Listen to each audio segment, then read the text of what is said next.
Alright guys, it's me, the Tycoon, coming back to you with another review. And this is of The Penguin, Episode 3, out on Sky Atlantic or HBO Max, whichever place you're seeing this on TikTok at the moment. So let's get into this. This episode is now going into the history, a deep dive, a little bit of flashbacks about Victor's past, funny enough. And that he was a good kid. He was a kid that, just got caught up. His family got caught up in the whole Riddler's plan, and unfortunately, his family got wiped away in the bombings. And yeah, you see the aftermath of the bombings in the first episode, but how it went down, how they all got hurt and or got killed, it was quite frightening watching that as well.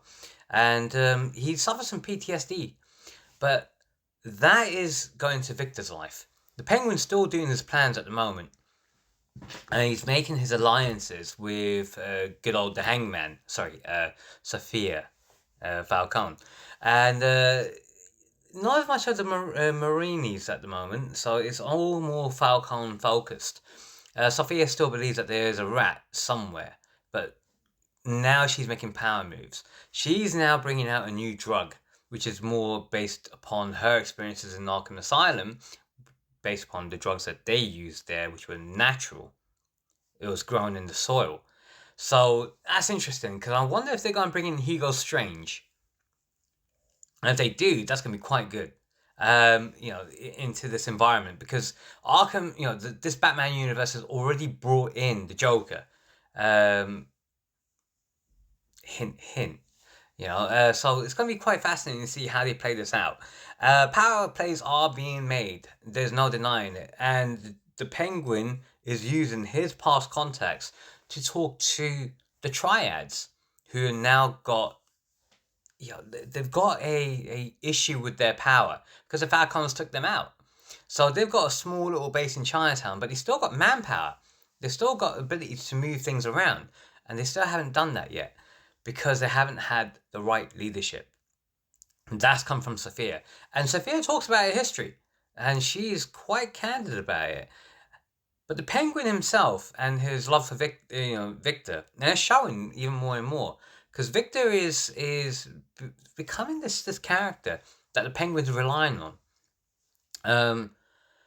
And the character Victor hooks up with his old girlfriend, who was there at the time of the bombings. Remember, this is only taking place a couple of weeks after the events of the Batman movie. So everything's still fresh. But she's deciding to move on out and move to California or Florida or somewhere like that. And he decides that he should go with her. But because the Penguin's nature is a gangster, he feels he's going to get killed. The drug itself, they go out and distribute this drug in a nightclub, and the girls get around, start selling. The girls meaning the Penguins, the Penguins prostitutes are going out there and selling the drugs, and they're doing a great job. This drug is, and the reason why it's out there is because it's all natural, and it's taken away from what the despair that people are going through in lower parts of Gotham at the moment, where, again, based upon the whole Chicago, New York type attitude, you got the rich areas and you got the poor areas. And this is set predominantly around the poor areas, where people are fighting over the 20% of the scraps that are left over by the rich 20% who hold 80% of the wealth. They're going down that road. And this is, again, it's flowing in such a way.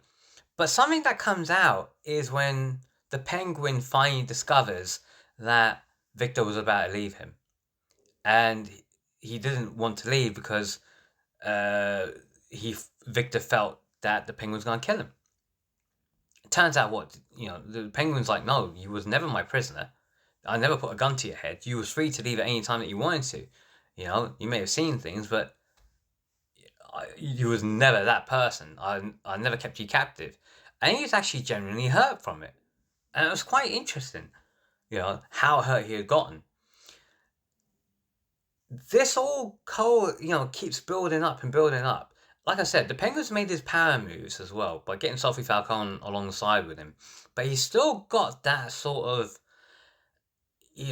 I'm not good enough yet. You know, and no matter what I do for you guys, I'm never going to be good enough. And Sophia Falcone expresses that too.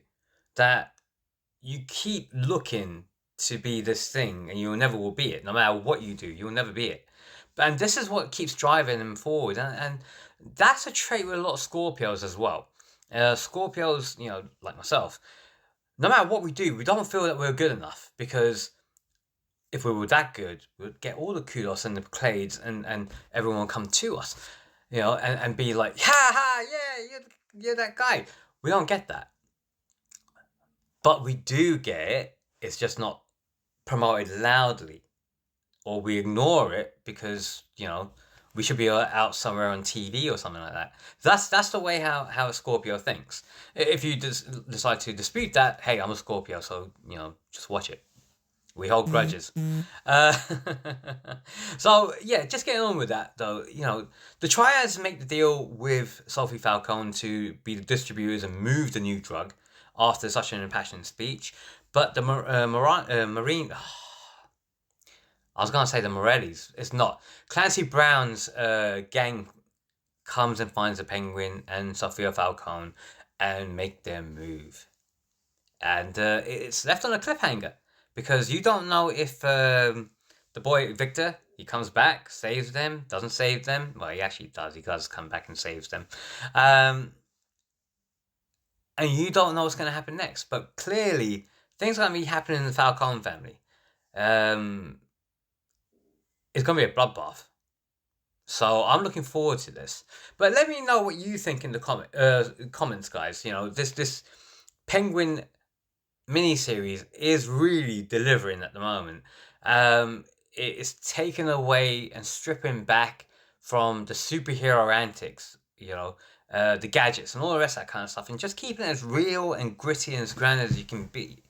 And it's done a good job. You know, great acting all the way through. Everyone knows their role, does their part to the best of their ability, because they've got faith. You know, there's not a comic book series that they're doing. This is actually like a gangster show that they're doing, the same level as Sopranos, or even better, because it's set within that sort of gangster world within the comics. So definitely, guys, let me know what you think in the comments. Whichever platform you're watching this on, give me a like, give me a follow, subscribe, whatever you want to do. Leave your thoughts in the comments as well, because I love having debates, and of course it helps with the algorithms as well. And more importantly, if you don't know how to do that, you don't need to go back to school. So says the Tycoon.